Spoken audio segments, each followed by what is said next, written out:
Good afternoon. My name is Nitash Balsara, and I'm going to tell you about batteries. And this work is really, I work under the leadership of John Newman and Venkat Srinivasan, who run the battery program at LBL. You have heard all week about very complex devices. The climate change, where you have so many inputs and so many outputs. Solar energy, where you convert electrons. You convert solar light to electrons. The device I'm going to talk about is very simple. It's completely closed, and the only thing that goes in and out is electrons, which we know very well. Okay? And you can buy it at Kmart. What's the big deal? Well, the big deal is that we are getting very greedy with regards to batteries. This is a plot taken from my mentor, John Newman, which tells you the theoretical specific energy of batteries, and there's a diagonal line telling you what the practical energy density is of batteries. And we start with lead-acid batteries that were invented 150 years ago, move on to lithium-ion. And you can see from a theoretical perspective, the energy has changed very little, but the practical energies are qualitatively different. We want to get to energy densities comparable to octane, wheat, et cetera. There are a few batteries known, lithium, sulfur, lithium air, et cetera, but we do not know how to get there. Okay, these batteries simply don't work. And so the task of using technology that we have right now, which is the lithium-ion technology, and moving it up is Herculean and will require enormous effort. So this is the battery program that exists at LBL. John Newman is the spiritual leader. That's what he likes to call himself, while the nuts and bolts guy is Venkat Srinivasan. The battery, as you know, has three components: the anode, the cathode, and a separator in which the electrolyte is placed. The anode is where, in the charged state, the lithium ions reside. The lithium ions hate to be there. They love to be in the cathode. The cathode is like cobalt oxide, which would rather be lithium cobalt oxide. And so the energy-producing components in the battery are the cathode and the anode. And so if you're in a battery program, all the heroes are the cathode and the anode folks. And typically, the electrolyte is a nuisance, because you would like as little of it as possible. It doesn't produce any energy. And so I, by the way, work on electrolytes. Okay? So usually at a battery meeting, I'll be the last person to talk when the program managers have all gone away. But as you know, all of these things are coupled together. And so, in fact, the fact that a battery works is because you have all three components functioning together. Lithium-ion batteries are the best technology available today. And this is my version of the lithium-ion story. Okay, it began with Bell Labs and the invention of the transistor, which, of course, all of you know very well. It's interesting that, of course, the transistor replaced the vacuum tube. There are many places now where I go into an audience, and at least half of them don't know what that device is, that round-looking device. But anyway, that's the tube it replaced, and that it was not the established industry in electronics those days, GE, RCA, et cetera, still went with the vacuum tube. In 1960, GE was producing vacuum tubes well after that invention. And of course, all of that led to electronics industry that's exclusively based on solid state. The thing that Bell Labs never realized is the potential for this technology to affect personal electronics. And so for $25,000 lousy dollars, they sold the license to two unknown Japanese, who then went and founded Sony. Okay? And forever, all of the personal electronic devices essentially were made outside the US after that. And while the US industry was focused on Moore's law and how amazing it was the very same company, Sony, that realized that all of this doesn't count. What really would count was if you had some device that would power things without connecting to the plug. And so they introduced the lithium-ion battery in 1990. Okay? And until they did that, most of the handheld devices looked like their pocket transistor originally done in the 60s. Those of us who carried things in the 80s, Walkmans, et cetera, all ran on AA batteries. Devices like the ones we have today could have been made, but there was no power for them. And the lithium-ion battery changed that.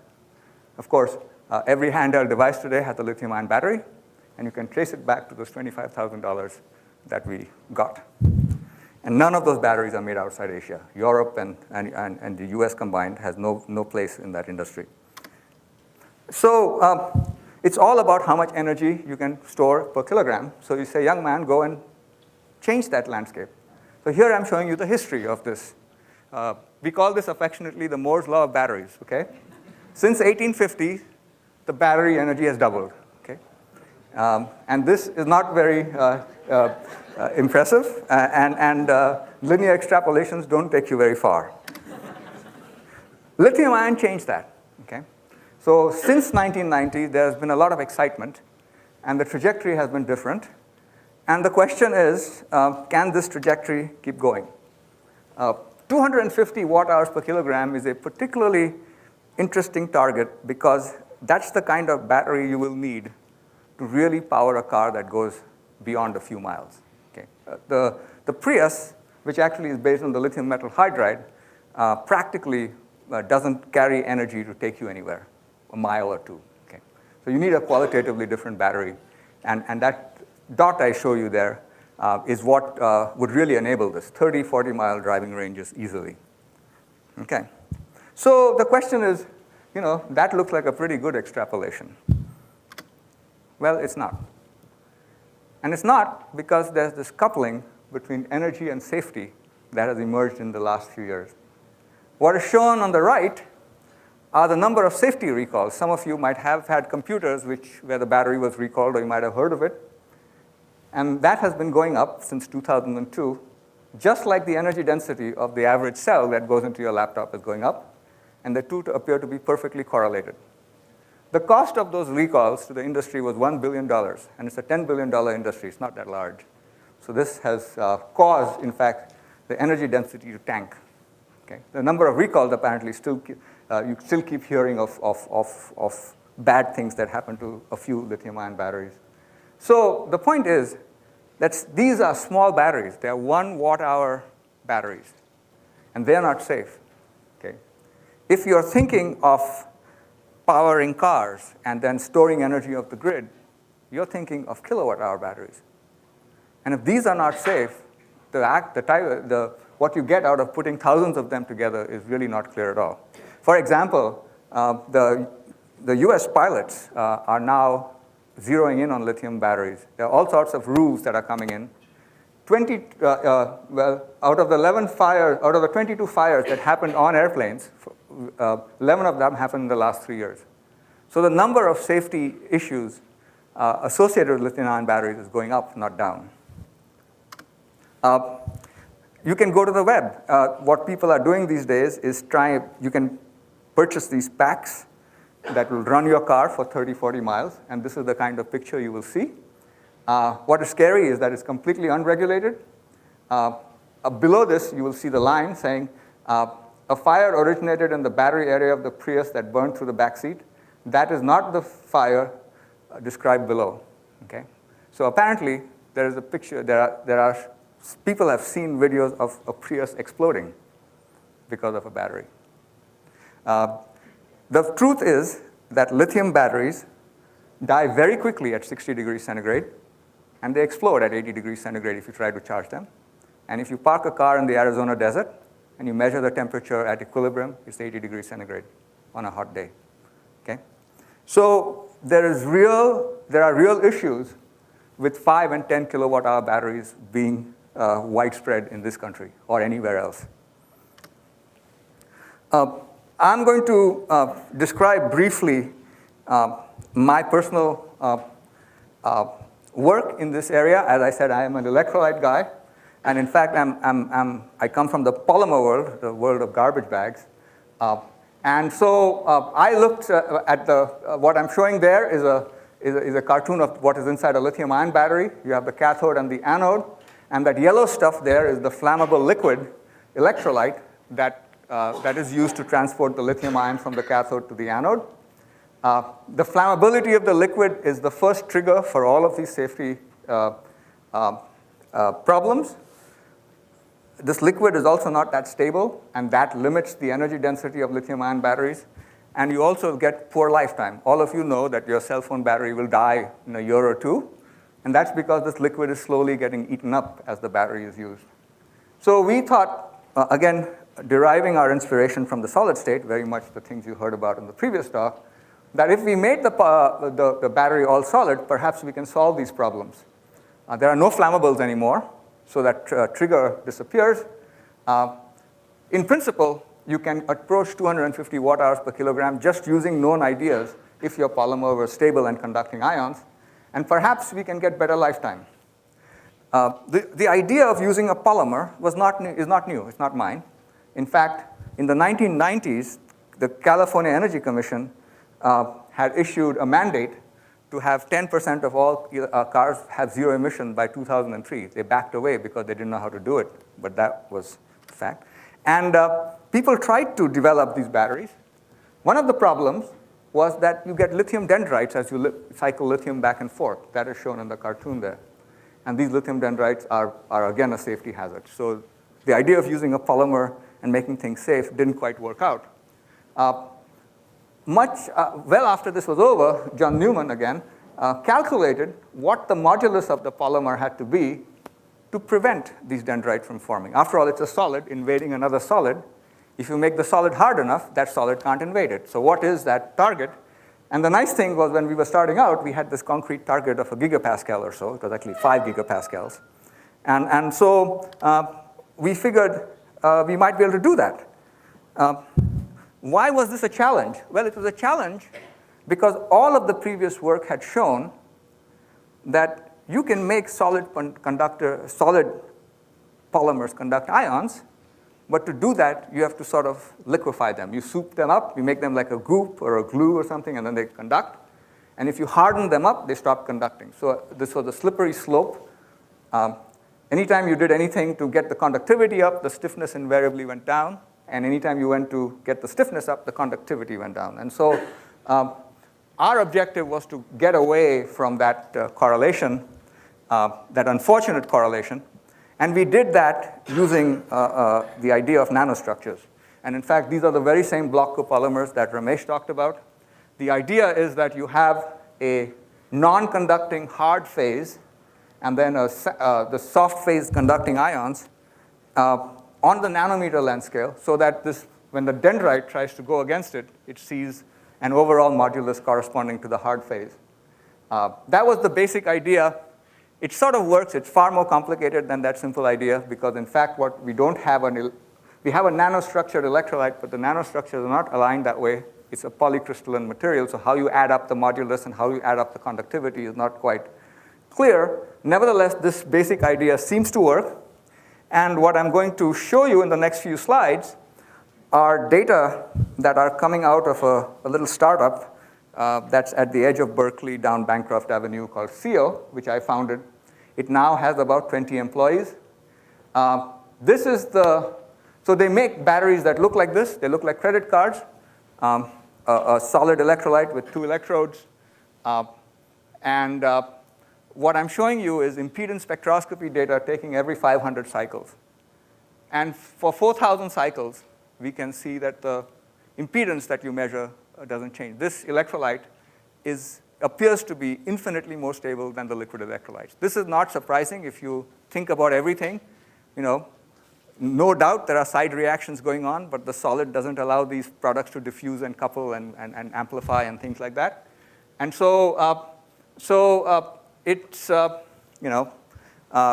appears that this idea is working. These are data related to safety. Okay, if you take conventional electrolytes and you measure the heat generated as a function of temperature, you see this massive exotherm on the top, which is that safety issue that everybody is concerned about. The area under the top curve is what is released. If you take our polymer with lithium metal, you actually get an endotherm because when lithium melts, it absorbs heat and nothing else until you reach 350 degrees centigrade when something else starts happening. So we have a much wider temperature window to play with than the 60 or 80 degrees window that are there in conventional electrolytes. And finally, what I'm showing you is that these batteries can actually drive cars. What is shown in the right-hand side is our voltage versus capacity curve. This is the kind of voltage that would be required of this battery if it were driving a bus, and this bus profile corresponds to a power cycle that you can pull off the web. This is one of the more aggressive power cycles.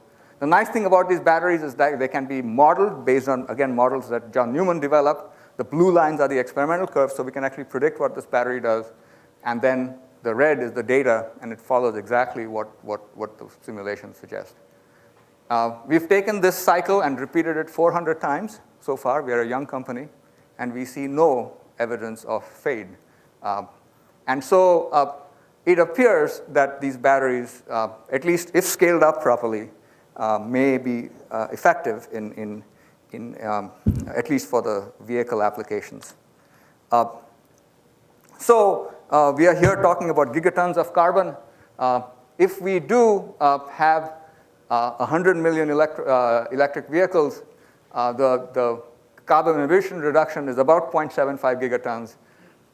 And that's probably okay. It's a good fraction of 1 gigaton, which is the challenge. What you also get is 1.6 terawatts of distributed energy storage, which of course is a non-trivial thing for stabilizing the grid. And so it has a potential solution to the dilemma of where you store renewable energy. Okay. I want to close with a story about a recent success. Okay. It has to do with the development of a new electrode material out of University of Texas by John Goodenough. This is the same scientist who gave us cobalt oxide, which is used in the batteries we all use right now. And he proposed that FePO4, iron phosphate, would be a great electrode material. It's cheap, it's abundant.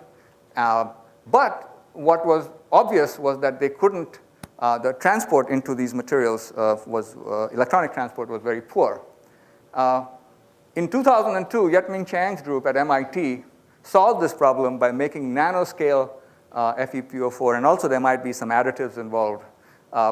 A123 went public last year, and it's very likely today that FePO4 will be the cathode that will be driving the first generation of electric vehicles. Okay? This is a huge success story in my view. Very recently, another colleague of Yet-Ming Chang's, Gert Cedar, showed these curves of how fast an FePO4 battery can be charged. And they concluded, based on some data, that this battery can be charged in 5 minutes, which of course would be huge because charging time of EVs is a big bottleneck in their implementation right now. Okay. And then there appeared a rebuttal to this paper in Journal of Power Sources, which read the following. I mean, there were 11 points in this rebuttal. One of them said, 180 kilowatts is needed to charge a 15 kilowatt battery in 5 minutes. One must remember that the internal resistance of a battery will be of order 1/4 ohm, so the power dissipated is typically that needed to heat a 4-story building. There's obviously something wrong with this experiment, but this is, of course, if this was an ordinary person, you would ignore it. It was John Goodenough saying that. So, and these are obvious calculations that each one of us can do. This is a problem. We don't understand batteries at all. Okay? That's what this should be telling you. And of course, none of them are fools. You know, these are very, very seasoned scientists. And here's the dilemma. Okay? Cedar claims that the slow ion transport is all due to surface diffusion limitations. And this is based entirely on simulations. Nobody's done this measurement. Okay? And this claim is disputed by Goodenough. He says there's no problem with the interface. And that's also based on completely indirect arguments. This begs the question, can someone please measure the surface diffusion of FePO4 and put us out of our misery so we know why this is happening or why this is not? But it's not. Everybody just measures charge-discharge cycles and keeps interpreting them with various indirect tools. I think LBL can play a big part in here. because I think between things like the ALS and the NSEM and other places, we can really shed light on some of the fundamental aspects of battery performance. What is going on right now is that John Newman and Jeff Chamberlain at LBN and Argonne are really leading a discussion to set up a joint center for batteries, really pushing towards these lithium-air, lithium-sulfur, these high-energy couples, trying to enable them, including manufacturing. So the idea is to couple with industry right away and go quickly towards production. This is in the very early stages of planning, and John is here, so he can talk more about that. I have also a more modest hope, of course, of having a smaller effort really focused on fundamentals. We tried to start this effort and failed. Really designing new electrodes from theory, making model batteries so that the kinds of questions that Goodenough and Gert Cedar were asking are completely resolved and how to resolve them. Really looking at why, there are all these things lurking under the background, why batteries fail. Really looking at the orbital changes when the electron is inserted and released. And of course, we have a whole bunch of battery experts around here. I think coupling them to the LBL scientists would be, in my view, well worth the investment and would really be a nice thing to have at LBL. So one question I often get is if you get cars that are driven by batteries and you make your carbon dioxide at a plant, you really gain nothing because you made the CO2 over there and cleaned up some places, but diffusion takes care of distributing that CO2 everywhere. The only thing is that once you have a well-defined source of CO2, you can actually try to make something out of it. You can try to legislate it. You can try to convert it into a product. Of course, if you can get clean energy by solar and wind and so forth, then that problem doesn't arise. So I think developing these batteries for transportation, in spite of the fact that we have dirty ways of making electricity, is still useful. And there might be things on the horizon. There's actually a power plant near Monterey Bay, next to which there's a small startup company trying to make cement out of the effluents using what I believe is seawater and some magic. They won't tell us what it is, but there are solutions, okay? If we pollute, if we send CO2 out of the car, there's nothing you can do. There are no solutions. You can't put a cement factory on, you can't do anything with it. And so clearly, this battery center that I am talking about is completely useless unless you couple it to the carbon dioxide center, the renewable energy centers, and so on and so forth. By itself, it doesn't solve any problems. So this is my summary. 0.75 gigatons is what we can save with large-scale EVs deployment. You get 1.6 terawatts of storage. The main point is that the numbers are in the ballpark that are of interest. The major obstacle is that I think we have arrived at the fundamental limit of today's workhorse, which is the lithium-ion. Making the next generation of batteries work, it's not a straightforward, it's not straightforward. You can't Gantt chart it right now. A lack of fundamental understanding really impedes progress. There's a level at which you can predict everything. And in fact, John Newman is the center of that kind of activity. You could see that in our batteries, after we measured certain parameters, we could just predict anything we wanted out of, including very high rate performance. But the trouble is, at the molecular level, there are still issues.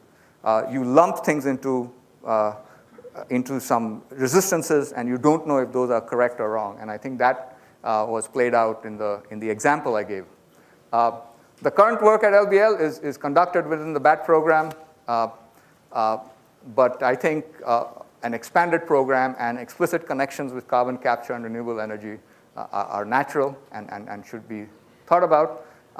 LBL tends to focus on the basic end of the spectrum rather than the applied end. Argonne is probably the leader at the applied end, and so I think the synergy is there.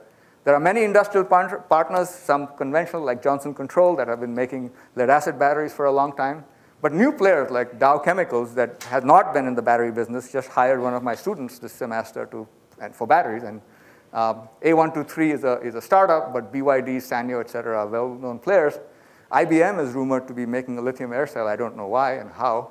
Applied Materials is also interested. And I think there are viable funding plans of these that I give here for the center between AN and LBL that's being proposed. And I personally feel that there should be some acceleration of fundamental science of batteries. Thank you.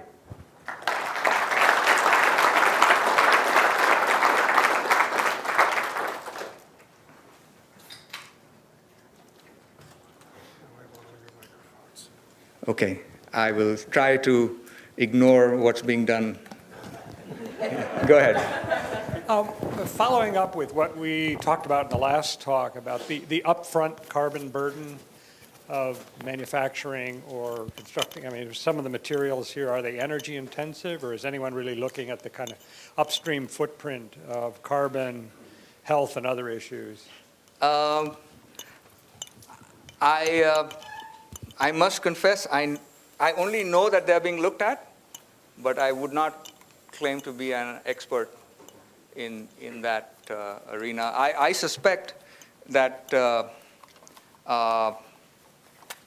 I don't know. I'm sure it's being looked at. I just don't know. People, there's a lot of folklore that Prius actually does more harm to by making the battery. I don't know. I just don't know these things.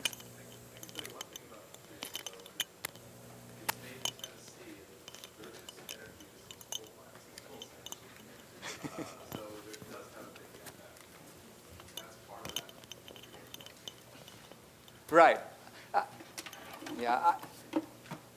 The way I look at it is that this technology only provides us with an alternative. In the end, that alternative will have to be coupled to other things to make it a solution. It's not a solution in itself.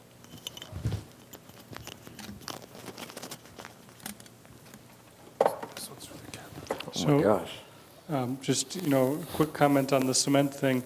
It's about 30 million tons of CO2 is what's associated. If you calculated the equivalent of making all the cement in the U.S.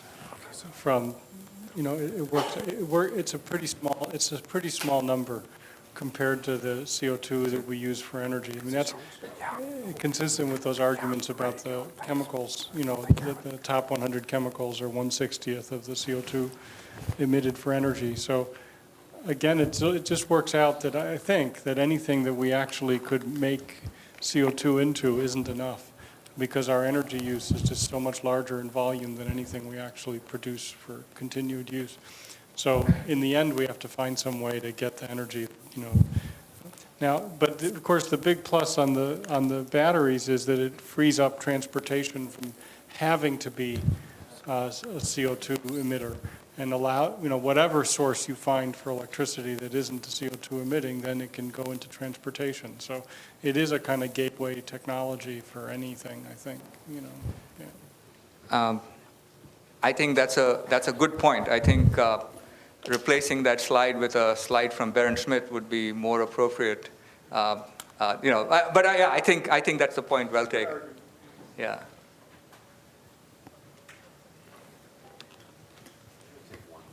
One more. Nitash, when you talked about the 1.2 terawatts of storage, is that automobile batteries being used for storage? Correct. Okay, so wouldn't you want a different kind of battery for cycling off the grid than you would for running a car? Wouldn't they different attributes? That's an interesting question that you ask. Certainly if it was stationary, then the requirements are different. However, the point I'm making with that 1.2 terawatt, it might not be optimized for storage, but it's there. And it's being used. And it can be then, it can make the renewable energy grid possible.